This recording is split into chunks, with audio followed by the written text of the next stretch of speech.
5 students. My name is Alex Ruddy, and I'm here today to introduce you to Glenn Carlson, a fantastic speaker that will hopefully bring a lot of fun and enjoyment to your learning experience today. All right, ladies and gentlemen, thank you very much for joining us today. I'm super pleased to be joined by Glenn Carlson today. Oh, right there. Name's Red Carlson. Gotcha. Okay, nobody knows my real name. That's my brand. And Red's brand is actually fantastic. We're very fortunate today to have someone that's been at the forefront of the sports media complex, essentially representing the role between advertisers and delivering their product to consumers. And so we've got a couple questions for you today, basically about this frontline role that you play. So the first one would be, it's a heavy weight on your shoulders, Red. So what do you do to ensure that sports-focused television ads are memorable to the viewers? How do they have the most impact? I think by having a reliable name in sports, such as Wayne Gretzky, Sidney Crosby. I've done many commercials that are national commercials, which go from Vancouver all the way to Newfoundland, and that way it's a good cross-section of Canada, and as you know, everybody loves hockey in Canada. Of course. So if you have a name that with the hockey, then you know those hockey lovers are going to watch it. You also know that the product, whether it be Tim Hortons, McDonald's, whoever, they're going to make sure that it's a family-oriented commercial. Okay, because it only lasts 30 seconds to a minute. So they've got to get the point across quickly and efficiently, and to know that what their brand is and what they're trying to sell. And so in that relationship that you have, when you're at that focal point of sales, do you find that your interactions with, per se, brand representatives, or would Tim Hortons be there directing you and telling you what to do? Absolutely. So when you're there, the star is there. Let's call him one of the hockey players, Sidney Crosby. Tim Hortons has a representative. The director is trying to pull it all together from the sponsor, who is Tim Hortons, to making it as believable as possible or as memorable. Because, for example, in the Crosby commercial that we did on Tim Hortons, it was just before the Olympics, and we thought that they would have the Olympic rings. If they would have had the Olympic rings, that would have changed the money aspect. They would have had to pay more money in order to have those rings and to be an Olympic commercial, as opposed to just being a Tim Hortons commercial. Okay? As it was, Tim Hortons commercial went, again, a Canadian national commercial, went right across Canada. In every Tim Hortons throughout Canada, on the sandwich boards, there was a picture of Crosby first, then the cameraman, then the coach, and then me, the ref. So that's fantastic. In any Tim Hortons that I walked into, it was that they knew that I was the ref.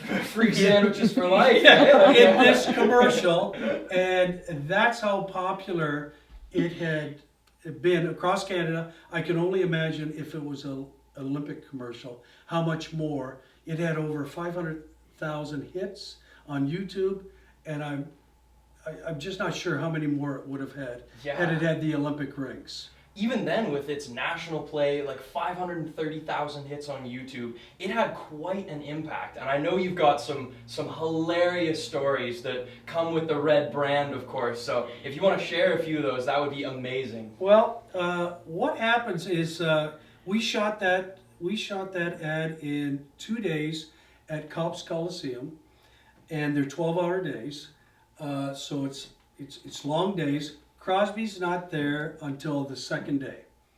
So in the first day, they're setting up the crowd. The crowd, I'm going to say there's extras of 250 people. They're in one section, and then they stop the camera.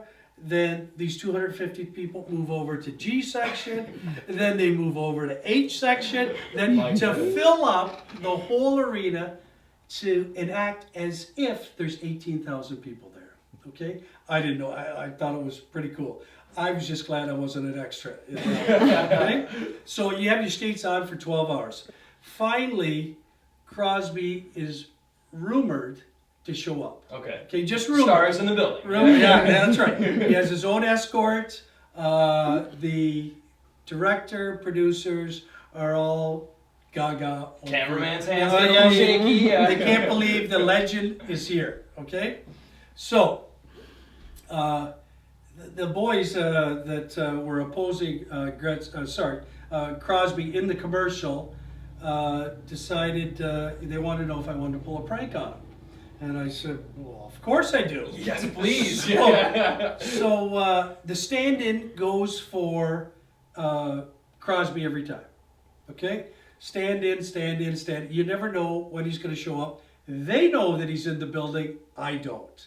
So I'm at the face-off circle, and I'm ready to drop the puck, and he won't square off for the face-off. So I said, look, thinking it's the stand-in, I don't care who you think you are, but I'll kick you out of the commercial. I'll kick you out of the circle if you don't square off. You could have heard a pin drop. As I looked up, it was Sidney Crosby. Oh my goodness. So they pulled a prank on me. Brutal. Right? Yeah. So after that, after the 6 hours that he was there, I had said, to get even, he said, "Do you want me to sign your Team Canada's hat?"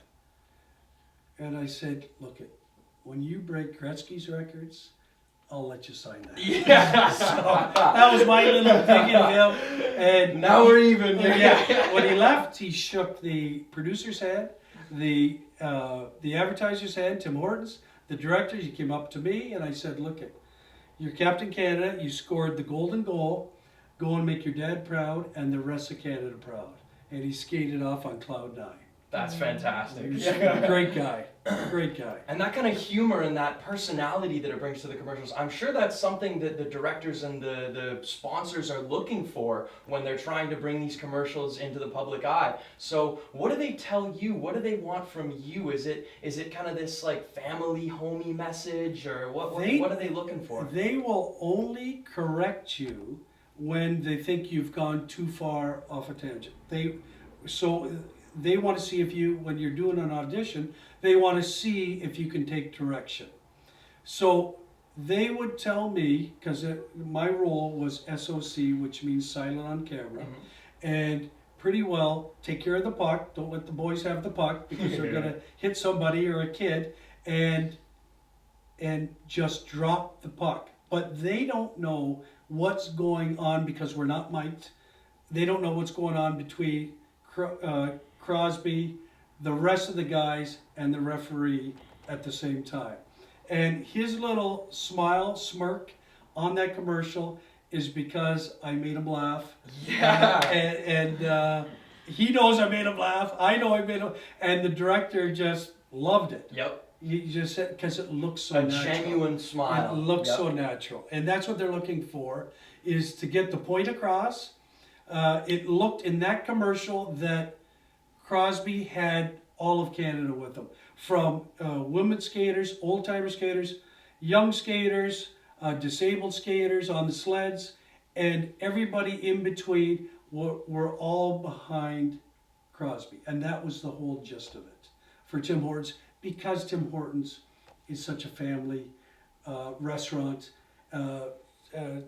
coffee store that allows everybody to be themselves. And Crosby's a natural, wholesome person that brought that across. He's our Canadian boy. That's He's right. yeah. Captain Canada. Yeah. So obviously we see lots of stars and the star power in the commercials, and that's something that of course the directors want.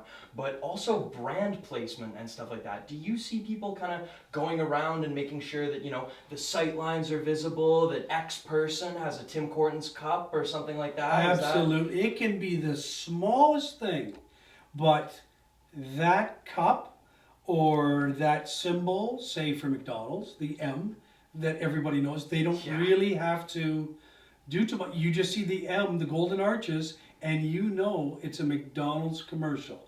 Like the one I did with Gretzky and his father, with Walter.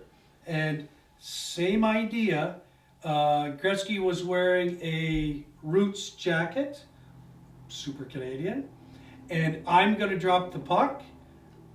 Wayne came over and he dropped the puck. So from just an ordinary referee to Wayne Gretzky's drop of the puck, and all the kids in that commercial for McDonald's did a big goose pile in order to get, because it's a Wayne Gretzky. Oh yeah. So when you have these stars that they're likable, that they're famous, that they're known throughout Canada, it becomes synonymous with the product. That, okay, if we use Gretzky, what are we going to get out of this? With McDonald's, and the ad will sell itself. Yep. Because Gretzky has sold it, because he's in the commercial.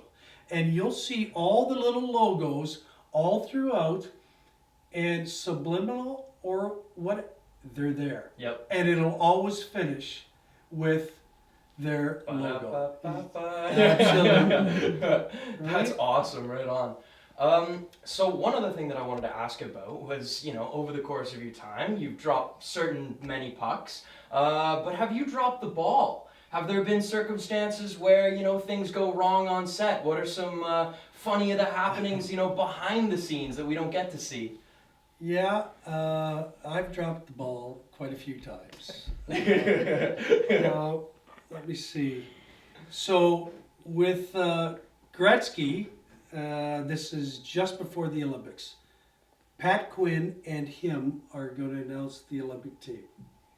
So being a hockey player myself, I asked Gretzky, I said, are there any surprises to the team?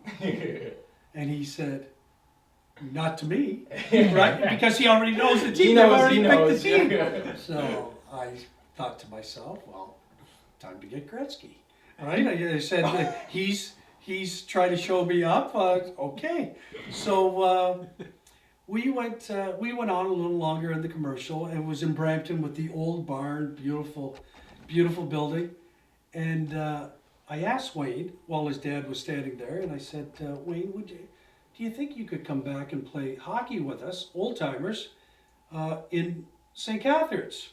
I said, what a treat. We play every Friday. We play every Friday, and I'll be the king of Friday hockey forever if I bring you back and you're on my team. And he said, without missing a beat, Red, I have 4 kids. So I said, well, Wayne, if you can't afford the babysitter, I'll get you somebody. Well, his dad fell off the bench because as if Wayne couldn't afford the babysitter, he's making a gazillion dollars. He's got wineries. He's got a lot more than I have. So that was my little zing to Mr. That Gretzky. is awesome. And it went on from there. So he signed I was up for Uncle of the Year Dad of the Year because he signed all Team Canada. Oh, nice. Hats That's a good score. For That's a good score. everybody that Christmas. He was very accommodating. That's Not just me, to everybody on the commercial. And the directors and the producers can't believe, I guess sometimes, how natural, because I don't think they want somebody begging for an autograph or just because I played hockey, lots of sports, phys ed teacher. I was more busting his chops than I was being his fan, and they tend to really feels like enjoy home, that. I'm sure. Just exactly what they would get in the change room. Exactly. So, Red, you've had the opportunity to work with numerous brands over the course of your career through various different sport advertisements. What do you think it is about sport that draws these kind of large advertisers into using sport as a vehicle to deliver their product to customers? Well, I think that sports is universal. Across every nation in this world, everybody enjoys some form of sports. I think it's real. There's also a deadline on sport.